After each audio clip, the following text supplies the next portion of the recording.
Hi, guys, and welcome back to the That's Where I'm At podcast. Today I have Dr. Jill.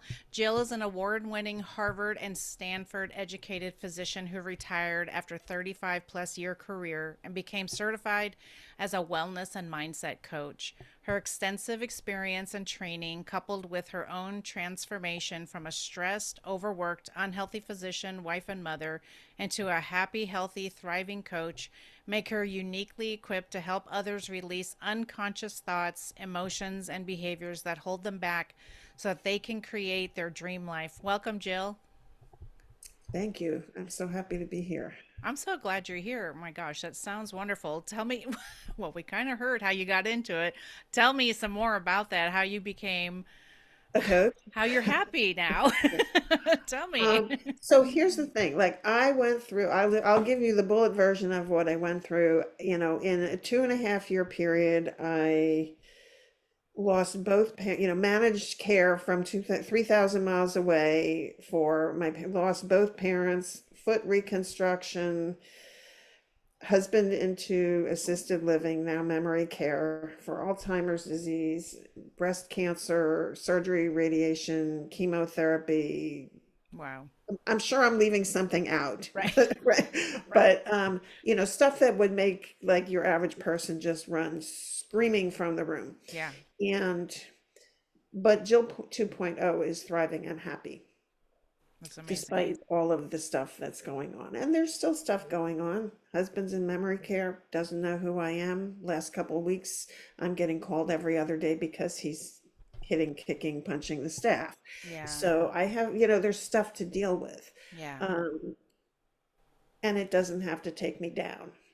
Right. Um, so my treatment for my cancer eventually led to a disability retirement from my 35-year medical practice. Um, and it was sad, although, because I loved my patients, I adored my Hmm. team, I loved what I did, and it was probably killing me Right. with, Right. with stress. And um, and we're so used to taking that, right? Right. The stress accumulates. We put up, we're like the frog in the boiling water, right? Yep. Yep. And so, although I was not in a marriage of abuse, Hmm. my first husband wasn't, great to me emotionally. He was, Okay. but Yeah. not like what a lot of people are dealing with. I get what happens when you feel like you have no choices Yeah. and when you feel stuck in a situation and you can't get out, and when it impacts, Hmm. it changes your thoughts, it changes your feelings, and you just sort of go, oh well, it's me, right? So like I get that, and so many of the women I coach have been in relationships like that, and it impacts them. But at any rate, I ended up with a disability retirement, and I got involved in some coaching programs, and I got involved in a bunch of coaching certification programs, and discovered I was made for it, That's and I awesome. loved it. And so it kind of happened by accident, and then it became my true calling in life. And I didn't want what happened to me to happen to anyone else. Yeah. And if it did, like say they already got cancer, I wanted to help them deal with it in a way that it was no longer hurting them, and help them deal with stress, overwhelm, burnout, and all Hmm. of the things that are part of, they're sort of part of the human condition, but some of us like get a bit more of it Yeah. And dumped we on all top. and we all can deal with it in different ways, right? Because, you know, just one of those things that happened to you is enough of a Would trauma, be right? enough. That's enough and for our body. And the other thing that people don't realize is we all went through a worldwide pandemic together. So we all have at least one, and it was enough because we were in such a state of I don't know what to do. And you felt I this is the way I felt. I felt like scared and confused and all at the same time. Like I felt like this is fun that we're all just at home, and then oh my gosh, I'm terrified, I'm gonna die, those kinds of things. Right. And it's all trauma.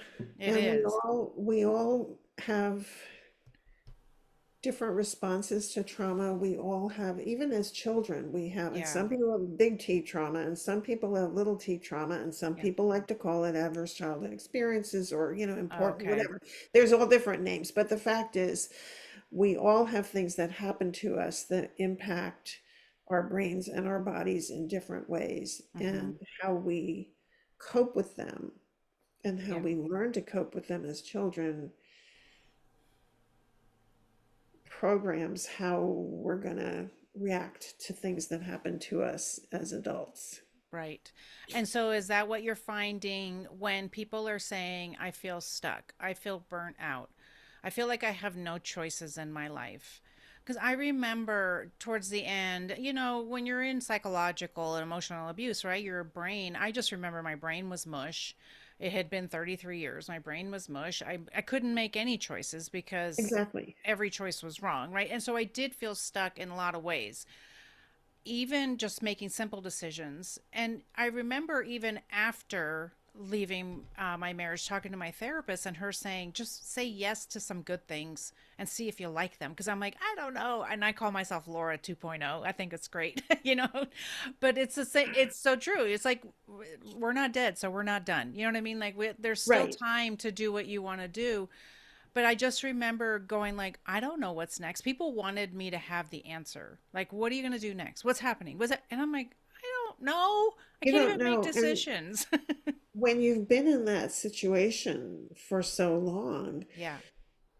you have often lost the ability, the skill Yeah. of how to make decisions like that. Right. And so even the littlest decision becomes like, I don't know. And then you really get stuck because you Yeah. can't make decisions.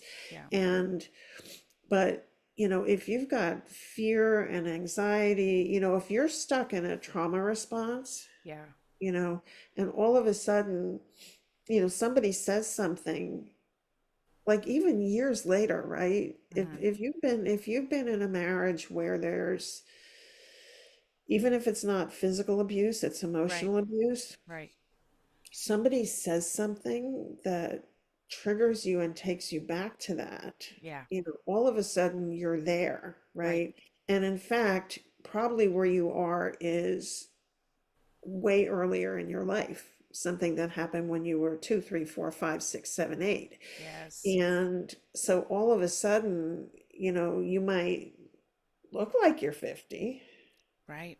right? You're like in a 50-year-old body, Right. but what's coming out of your mouth and what you're feeling is stuff from when you were 3. And then you are not going to make the best Yeah. decisions. And if you have been in a relationship where you have been conditioned to believe Right. that you can't do that, then it really takes some work to overcome that. You have to not only learn the skill of making decisions, but you have to be able to let go of the things that keep you from being able to Yeah. do that. And that's the bulk of actually what I do Yeah. in my practice. I mean, people know, you know what you need to do, right? Right. But can Like you? But you you, feel so you stuck you but can't. can you get yourself to do it, right? Right. Exactly. You might know, you need to fill in the blank for your business, or you Right. need to declutter, you know, Whatever it is. Yeah. the linen closet, or whatever it is. Like, you need to do it, but you can't get yourself to do it. And so taking away the internal things that make you not want to do it Yeah. is sort of the magic. And for people, for your demographic that you're dealing with, they've often, like, they've just been beaten down. Right. And feel overwhelmed. I think that's it. When you were talking about that, that's what was coming to me, was that you get so overwhelmed, and people who can just go and maybe haven't been in this situation may not understand, but you get to the point where I have to just sit on the couch and scroll. There's a reason why, Right. because I'm so overwhelmed. My brain is like, I'm not doing My one. brain is full. My brain is full. I can't even, like, there's nothing to do. I don't want to worry about it. Those are the days when it's not 110 in Las Vegas like it is today, that I will just like literally go outside. I'm like, I need sunshine. I am a house plant. I need oxygen and sunshine and some water. Yeah. And people, yeah, I mean, and the way people deal with those feelings of overwhelm is they just, they just push away the things, they push away Yeah, everything, and they use temporary distractions. yes, They use food, they use video games, they use online shopping, they use gambling, they use right. alcohol, they use, whatever. And so, Because are those it things just easier for us? Like they're just, we don't have to think about them. They're just okay, they and they're well they give numbing. you they give you a dopamine hit, Okay. right? In a lot of Yes. ways, right? Yes. So they make you feel better, but we've sort of over time developed them as habits that give Yes. us comfort. Yes. And so we go to them for that comfort when, all of our fears are fears of feelings. And so we don't, when Mm, something is happening that makes us feel uncomfortable or yeah. icky or anxious or scared, and it may just be not even something like we don't even necessarily know where it came from, Uh-huh. but we don't like it. And so we tend, what we do is we push it away Hmm. in whatever way we can. And so some of these things, even like people who over exercise, right? Yes. It's a Yeah. way of pushing away the things that bother you. And Yes. it turns out that, those inflatable, they're called bop clowns, those inflatable clowns with the weight in the base and you push it down and Oh, it yes. And then it smacks goes back back up up. again. Yes. And that's what your feelings do. Oh, okay. So, you sit on the couch and you play the video game, um, but eventually, or you eat the bag of tortilla chips, Yeah. but then 10 minutes later, you're like, you know, now not only is your problem back, but you also ate a bag of tortilla chips. Right. And Yeah. so, um, and then the shame comes in. And Yeah. I still Right. didn't do this thing that I wanted to do, or I'm Yeah. still doing this thing I wanted to stop doing, Yeah. right? Procrastinating, whatever. Right. Um, Arguing with, having the same argument 100 times Yeah. Yeah. with my kid or, Right. partner or whatever. And the solution is actually to feel the feelings fully and heal Mm. them. And so then, like, if you're not carrying this stuff around anymore, it feels lighter. And for people, um, who are most of the people that you work with, like they're out of the relationship now Yes. and they're still Yes. dealing with the aftermath. Right. So the thing is, unless you heal this, Right. you're still carrying it around. It's on Yes. your shoulders, it's in big heavy suitcases, and the ones you have to carry, the old ones, not the ones with the spinner wheels that you just Yes. kind The of, ones that are right? marked with your You're shame you're on like them. you're right. And so the thing is, unless you heal it, Yeah. it's still there and it's still talking to you and you're still feeling it. And so then you take it everywhere you go. And so, you know, you're in traffic and somebody cuts you off, and all of a Yeah. sudden you're still like having this hyper Yeah. reaction Reaction. to it, Yeah. right? Right. Or, or you go to the supermarket and somebody, is in the express line with one too many items, and you're like, Yeah. fuck that shit, Right. some nerve, right? And Right. like, but the thing is, like, that's the kind of thing, like, that doesn't have to bother you anymore if you've kind of Yes. done that inner work. Yeah. But the other thing is that if you've been in a relationship where somebody has really beaten you down like that, you have to heal the damage that's been done to your psyche, and you have to Yeah. heal, have that feeling of self-worth, and Right. you have to learn, you have to get better boundaries, and Yeah. you have to be able to do it in a way that is constructive, right? Right. Because lashing out and saying, Get out of what the here. fuck, man? You just cut in front of me and you have nine Yeah, items in your basket. Like, right. that's not going to help you, right? It's not And going to that's help not them. really a boundary. And that's the No, thing but that, you it's know what I like, mean? but the thing is, Right. like, in a Yeah. relationship, Right. if you go into a second relationship Yeah. and you haven't fixed the things from the first relationship, Yeah. they're there. Yes. That's why I think, the divorce rate for second marriages in part is, higher than the divorce rate for Yeah. first marriages. Yeah. Some of it is that, it's stacked a little, like, you've Right. got people who have shown that they are able to get up and walk away, and Yeah. but some of it is that they may or may not have figured stuff out. Yeah. And um there's just, if you've been in a relationship where somebody has beaten you down and hurt you like that, Right. there's a piece of you that sort of is expecting it in a way sometimes. And And that's the part I didn't want to get to, right? And I've heard that from people when they have kind of both things where they have this, it's almost like boring on one side, right? Because you're not being abused or you're not being manipulated. It's like it almost becomes boring because right, your body was, you because were of living that. in adrenaline. Yeah, Right, exactly. Even if it was abuse, it was still like, so now it seems boring, but and then I don't want it to be where I'm questioning that guy going, I need to look through his phone or whatever, because I know I've seen that and other people talking about yeah, that saying, that's not this guy. That was the last guy. It's okay. You're going to be okay. This isn't happening right now. right. And the thing is that understanding that Yeah. rationally, cognitively, is one thing, but feeling safe is, Yeah. completely a different thing. Yeah. And so you have to get to the point where your body feels safe, Yes. in order for your brain to feel safe Right. too. And and to realize, just knowing that this guy is, husband 2.0 Right. is a different person. um, it takes more than just understanding it. You have to Right. feel it. Yes. Well, unfortunately, we're already out of time.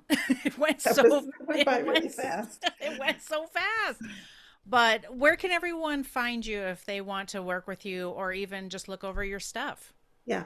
So they can find me at my website, which is drjillrosenthal.com. And I will be putting together, I've got a gift for specially made for your audience, Love it. that they can find at drjillgift.com/recovery. And I it's going to love that. be all about um, how to heal your stuff and put down those suitcases I love so that. you can go where you want to go and not have to carry that stuff around anymore. I love it. Thank you so much. I mean, this has been a great conversation, and I know it's going to resonate with a lot of people. Thank you so much for sharing everything. And guys, if you could please go and, you know, touch base with Dr. Jill Rosenthal on her website and also check out the free gift. Everything will be in the show notes. And of course, go on social media, go on Apple and Spotify and tell Podcast Land that you loved us and you loved this episode and all those things. So, Jill, thank you so much for being here. I You're appreciate it. you're very welcome. It was great. And I need to send, I have a whole bunch of clients who I need to send your way Okay. to listen to your podcast. Great. I So, love it.